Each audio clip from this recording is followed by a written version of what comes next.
Some of the things you do every single day feel completely normal. You don't question them, you don't stop to think about where they came from. They've always been there, quietly shaping how you think, how you react, and how you see the world. The way you handle stress, the way you respond to people, the way you deal with your emotions. It all feels natural, like it's just who you are. But what if some of these habits didn't actually start with you?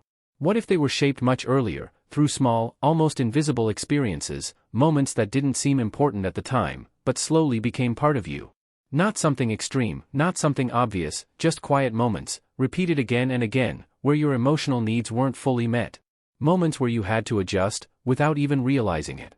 Psychology refers to this as childhood neglect. And the truth is, it doesn't always look the way people expect. It's not always loud. It's not always dramatic, and sometimes, it's not even something you clearly remember. Instead, it shows up later, in the form of behaviors that feel completely normal. Let's explore 5 of these habits that might actually have a deeper meaning behind them. The first one. You find it difficult to ask for help. Even when things become overwhelming, even when you're mentally drained, even when you clearly need support, you still try to handle everything on your own.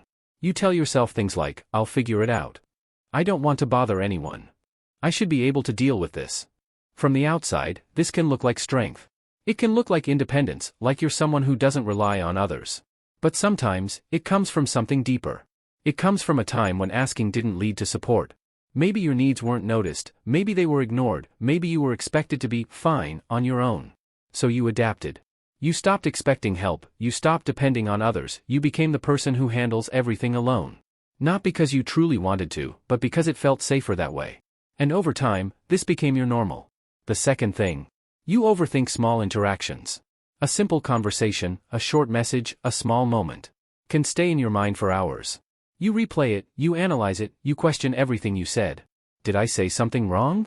Did they misunderstand me? Did I make things awkward? Your mind keeps searching for answers, trying to make sure everything is okay. This doesn't happen randomly. At some point, small interactions may have felt unpredictable. Maybe reactions from others weren't always consistent, maybe you had to be careful about what you said, maybe you learned that small mistakes could lead to bigger consequences. So your mind adapted. It became more alert, more aware, more focused on details. Because that's how you stayed safe. And even now, your mind is still doing the same thing. Still scanning, still analyzing, still trying to protect you. The third thing. You sometimes feel like your needs are too much. Even when you want something simple, like attention, support, or understanding, you hesitate. You pause before asking, you hold back. You might say things like, "It's okay. Don't worry about it. I'll manage." Not because you don't have needs, but because expressing them feels uncomfortable. Somewhere along the way, you may have learned that your needs weren't a priority. Maybe they were dismissed, maybe they were overlooked, maybe they weren't fully understood. So you adjusted. You made yourself easier, quieter, less demanding. You learned to shrink your needs, so you wouldn't feel like a burden. And over time, that became your normal. The fourth thing. You struggle to express your emotions. Not because you don't feel deeply, but because you don't always know how to show it. Sometimes you don't fully understand what you're feeling, and even when you do, you keep it inside. You stay quiet, you avoid opening up. Because expressing emotions doesn't feel natural. This can happen when emotions weren't always acknowledged growing up. Maybe no one asked how you felt, maybe your feelings weren't taken seriously, maybe there wasn't space for emotional expression. So instead of sharing, you learn to hold everything inside. To manage it on your own. Stay in control. And now, that feels like the safest way to be. The fifth thing. You enjoy being alone. You feel comfortable in your own space, you find peace in solitude. And there's nothing wrong with that. But sometimes, it's more than just a preference. Sometimes, being alone feels safer than being around others. Because when you're alone, there are no expectations. No pressure. No risk of being misunderstood. No emotional uncertainty. Just calm, just control. And that sense of safety can come from a time when being around others didn't always feel secure. So you created your own space, and you stayed there. Now here's something very important. These patterns don't just affect how you feel internally. They also affect how you connect with others. You might struggle to fully trust people, you might keep emotional distance, even when you care, you might find it hard to open up, even when you want to. Not because you don't value connection, but because connection doesn't always feel safe. And when something doesn't feel safe, your mind tries to protect you from it, even if that means staying distant. But at the same time, there's a part of you that still wants connection. A part of you that wants to be understood, without having to explain everything. A part of you that wants to feel safe with someone else. And that feeling is completely human. The important thing to remember is this. None of these behaviors make you weak.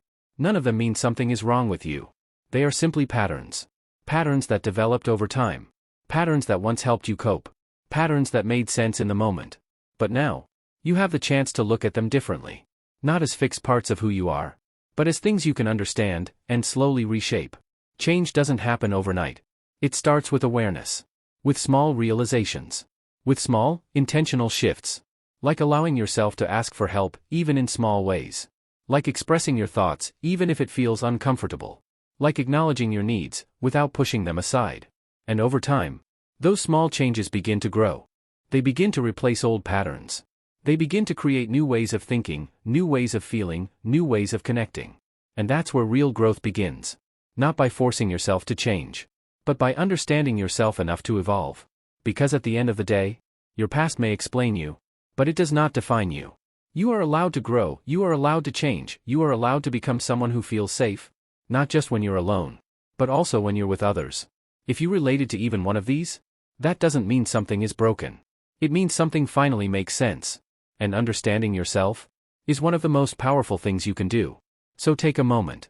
Reflect on what stood out to you. Not with judgment, but with awareness.